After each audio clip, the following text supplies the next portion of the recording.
Not all at once. Yes, if you don't mind, just give us your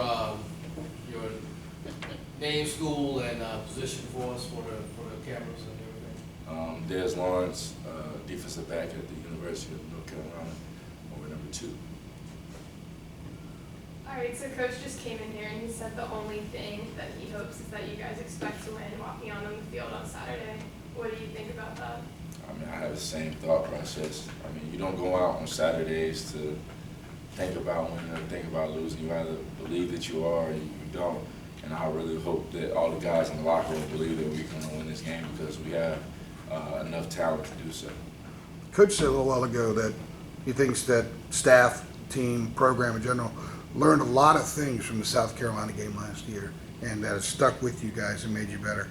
Can you think back to one or two things that stand out to you that you guys learned from that experience that has made you better and it's going to prepare you for this week? I just think the mindset of whatever goes on, stay positive.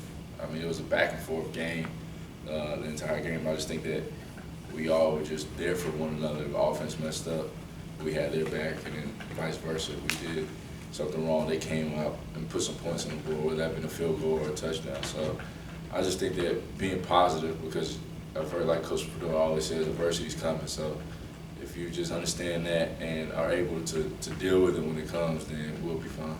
How different is it for you guys collectively? This time a year ago, you didn't really know what you had. You thought you might be pretty good, but you didn't know. You had to see the results. Now going into this game, you're coming off 11 wins. You've got a lot of guys back, a lot of potency on offense. How is it different going into this mentally as opposed to a year ago? I think it's belief on all 3 phases. With the offense believing in the defense, that we can get them the ball back, and then us believing that our offense is going to go out there and put up as many points as they need to.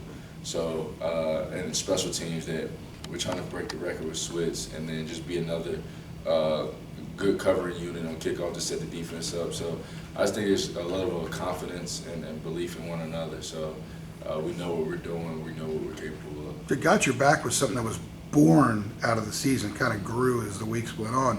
So are you saying that you guys kind of have that established now going in? Yeah, I mean, it's something that it goes without saying now.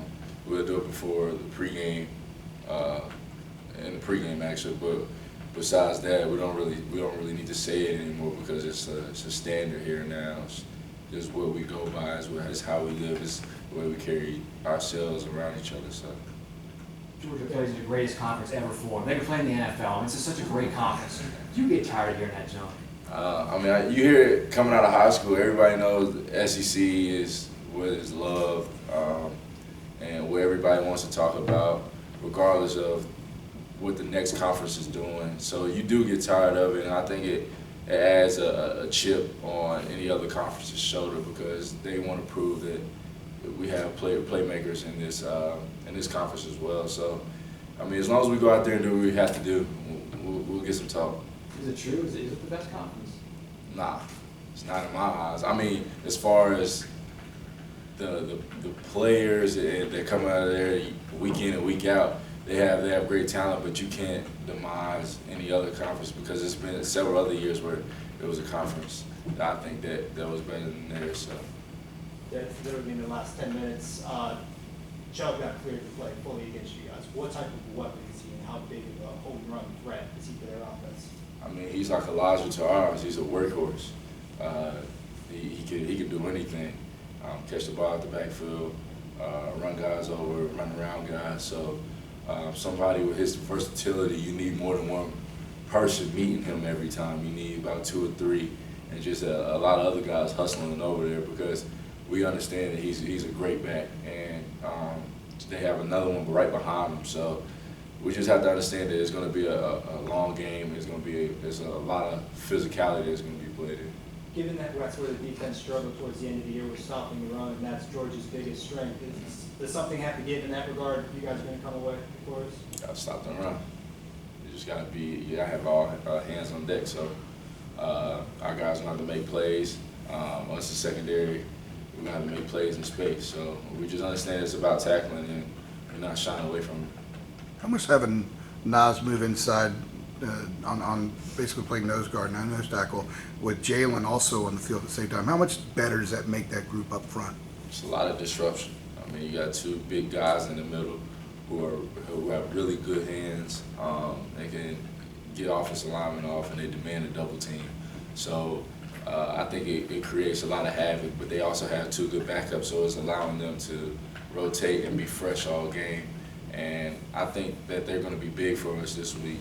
And I just think our whole D-line is ready to show that they've made a significant stride.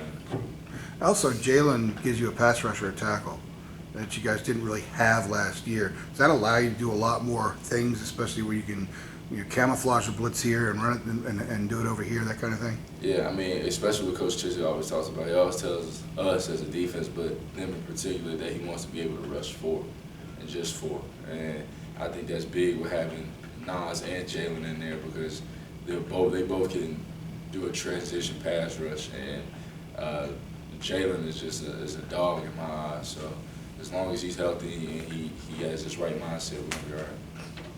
You know, you're going against Mitch, your quarterback, you know, every day doing camp and everything. What have you seen from him, you know, to make you, you know, going into this game here?